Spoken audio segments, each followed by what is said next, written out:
The Cherokee Marshal Service is our tribe's law enforcement agency with jurisdiction throughout the Cherokee Nation. But their call to duty often goes beyond law enforcement, providing services to our Cherokee communities. The Cherokee Nation has always been a nation of laws. Through its inception, before the United States was the United States, the Cherokee Nation thrived on laws, and the pursuit of laws and pursuit of education. In 1989, we had the Ross v. Neff decision come out of the 10th Circuit. And what Ross v. Neff said, what it was is, the state has no criminal jurisdiction on Indian country involving Native Americans. Therefore, the tribe had to decide, what are we going to do? Are we going to bring in the Bureau of Indian Affairs or the FBI to patrol our lands? Or do we revamp our law enforcement, our department, bring it back? We wrote our tribal codes. We started the tribal court system all the way up through the tribal Supreme Court, and also started what is today the Marshal Service. That was the first watershed event in eastern Oklahoma for Indian sovereignty. The second came with McGirt. The summer of 2020 will go down, in my opinion, in history as a watershed event from the Supreme Court. The McGirt decision fundamentally changed the definition of Indian country in eastern Oklahoma. It changed what it is to be a tribe and have your sovereignty.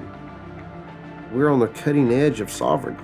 There's nothing more fundamental about sovereignty than being able to enforce law on your own citizens. For us to be able to do that as a tribe speaks volumes for the stance of sovereignty that this tribe has, and we hold that very dear. I think that we, as a tribal nation, can look at the criminal justice system in a new way. It allows us to look at it tribally, to look at it holistically. What do we as a tribe want our criminal justice system to look like? So if you look at our agency, we're just like any modern-day police agency. We have a patrol division that they wear uniforms, they drive marked patrol cars. We answer calls just like a normal police officer would. And we also have a special operations team. You'd look at it like a SWAT team.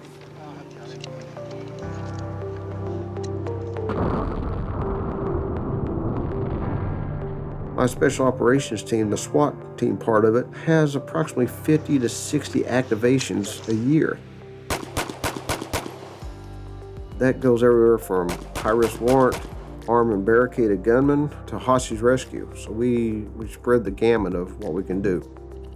We have a dive team, we have a SAR team, search and rescue team. So there's two different things. The Swift Water team is a rescue element of the Marshal Service. You can kind of look at flooding. Houston, Texas is a prime example. FEMA called, we sent our Swift Water team down to Houston, Texas, and they helped pull people out of their houses. We were at Katrina, we were at Joplin tornado, we were at Houston for the flooding, we're in Florida for the hurricane. We get called all over the nation because of the qualifications that each of these marshals hold.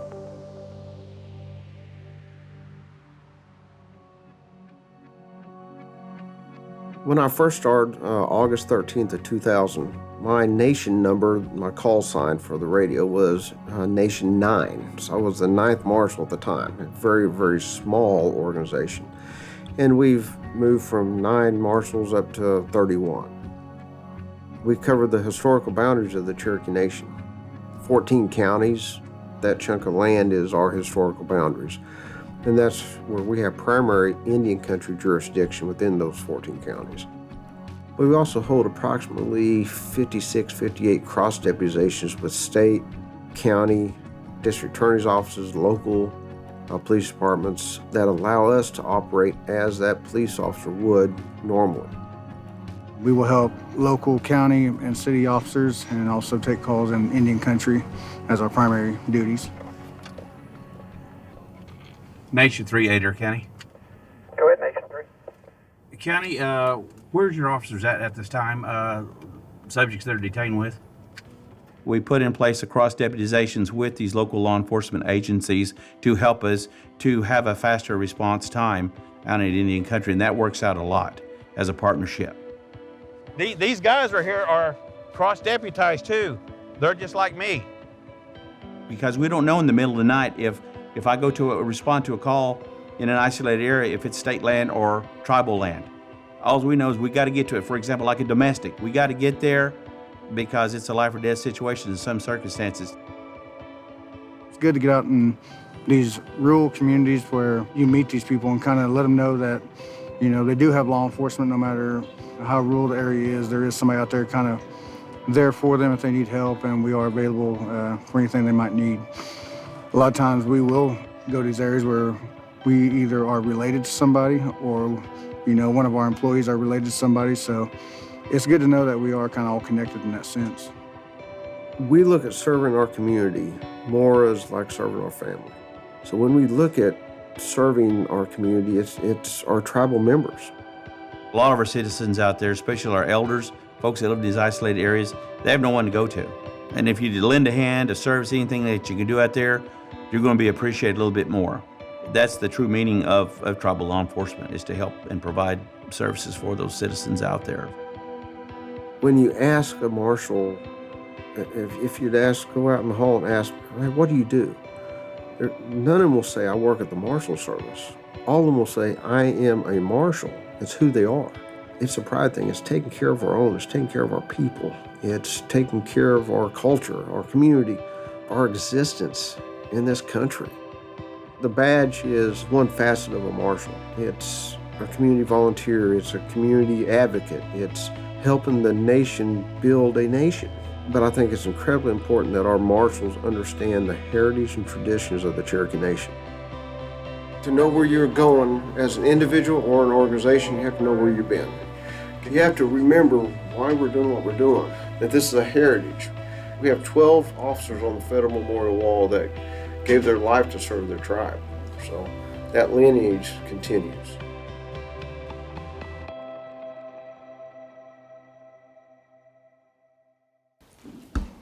All right, so everyone, our first Lunch and Learn for 2025. Glad you guys all made it back. I'm excited to introduce our next speaker. We have Captain Scott Craig with the Cherokee Nation Marshal Service. This is actually his 25th year of being a Cherokee Nation Marshal, so that's pretty impressive. And I found out earlier that he is born and raised in Proctor. So everybody give a warm welcome for Adair County boy over here, Captain Scott Craig.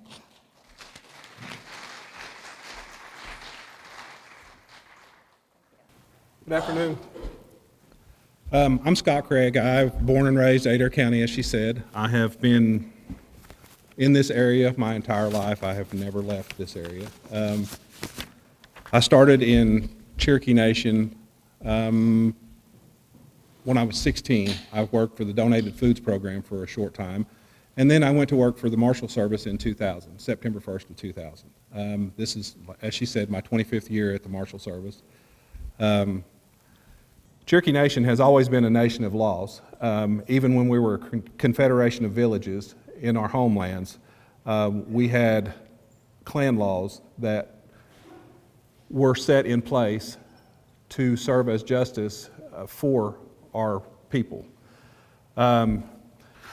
We went along with clan laws for a long time. After that, we started a light horse patrol. And this was started to stop the thefts that were occurring at our homelands. This continued for years and years until the removal.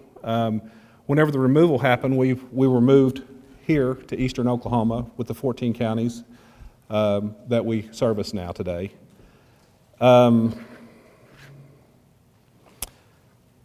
And in the 1800s, when we were moved here, this is one of the deadliest spots that has ever been in Indian country. We have, as Shannon said on the video, 12 marshals that are on the memorial wall, and that's saying something. That's more than any other agency that any other tribal agency has.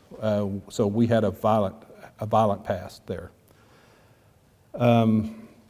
Judge Parker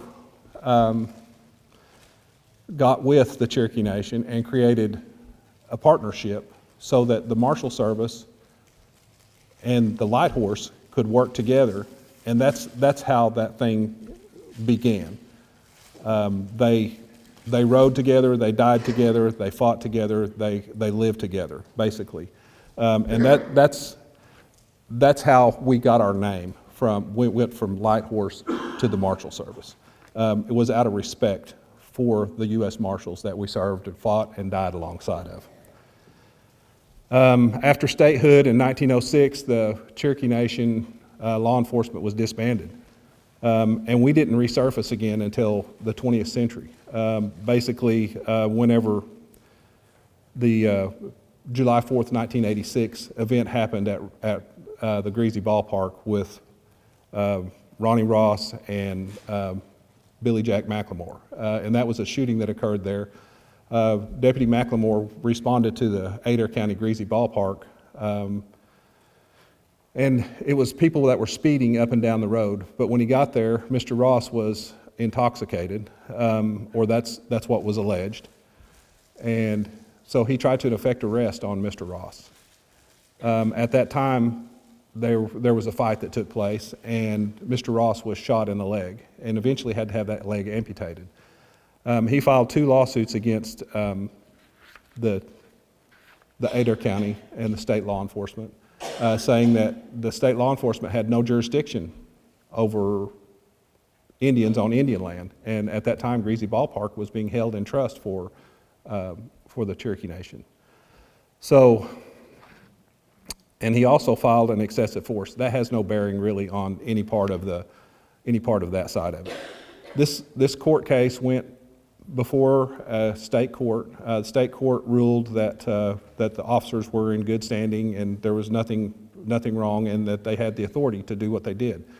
Mr. Ross appealed it to the 10th Circuit, where at the 10th Circuit it was overruled, and they said that the court had erred, and that state officers do not have any jurisdiction over tribal members or Native Americans on restricted lands. So that's how basically the new formation of the Marshal Service came into existence. Chief at that time, William Mankiller, said, we have the ability here to do right by our people and to establish a court system, a law enforcement system, a justice system to try to move forward with this program. She established the Marshal Service at that time. And I want to say there were 4 or 5 of the marshals at that time. It was a really small agency. Pat Ragsdale was the marshal at that time.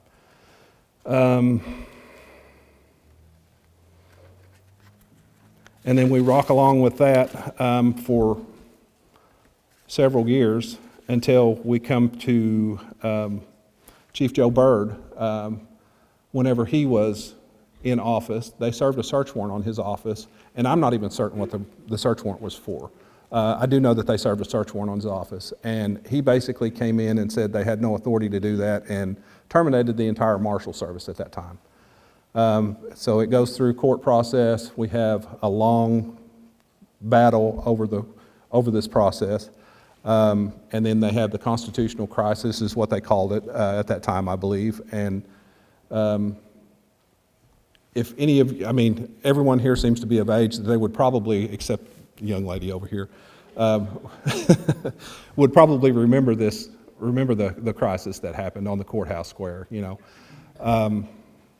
After that, Chad Smith came into office, and he reestablished, through David Roberts, the new marshal, the Marshal Service again. And that's when I was hired in 2000.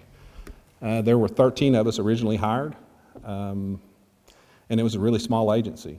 You knew everybody, you knew their family, you knew everything about each other.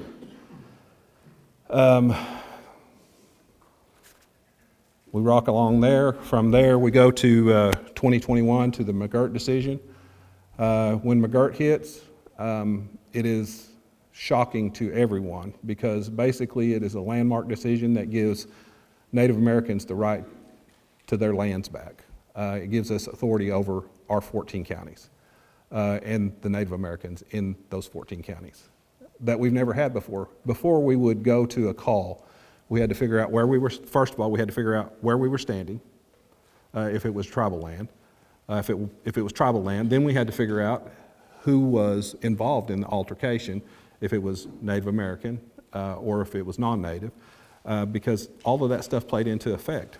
So it was we would go and it would take half a day to figure out whether or not we were going to work a crime scene or an event, because nobody basically knew what restricted lands were. And then McGirt hit. McGirt changed all of that. So now the only thing that we have to determine in our jurisdiction is who the suspect is and who the victim is. Because if it's a Native American, it's got a Native American hook, which means that we will work it. We do have over 100 cross-deputizations in place now with state, local, federal agencies. And we have now, instead of the 13 that we have 75 marshals at the Marshal Service. That's why you see so many white vehicles running up and down the road that say Marshal on it.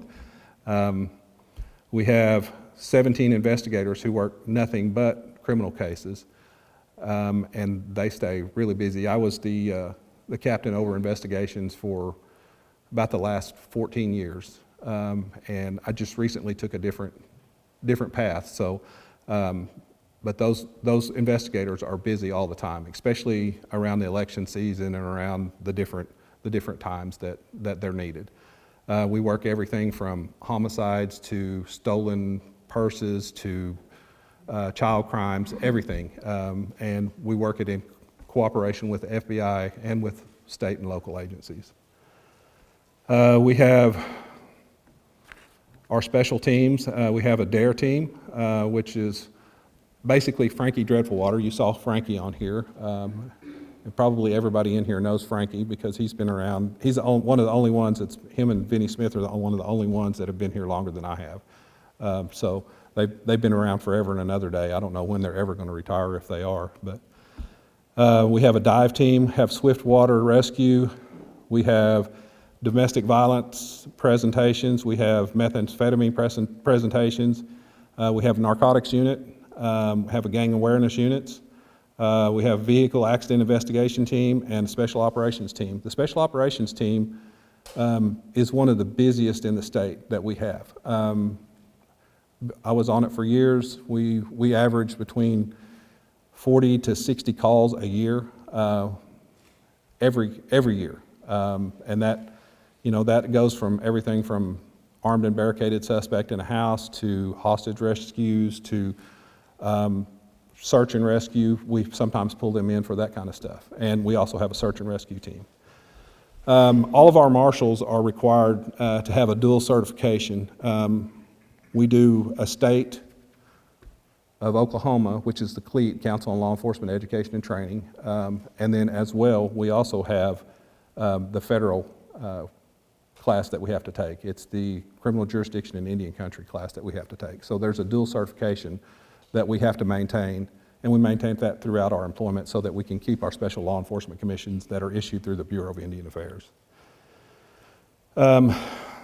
Cherokee Nation is the oldest law enforcement entity in the state of Oklahoma, but that being said, strangely enough, we are also one of the newest because we were disbanded, and then we came back, and then we were disbanded, and we came back again. So we're kind of like that bad dream. We just keep coming back.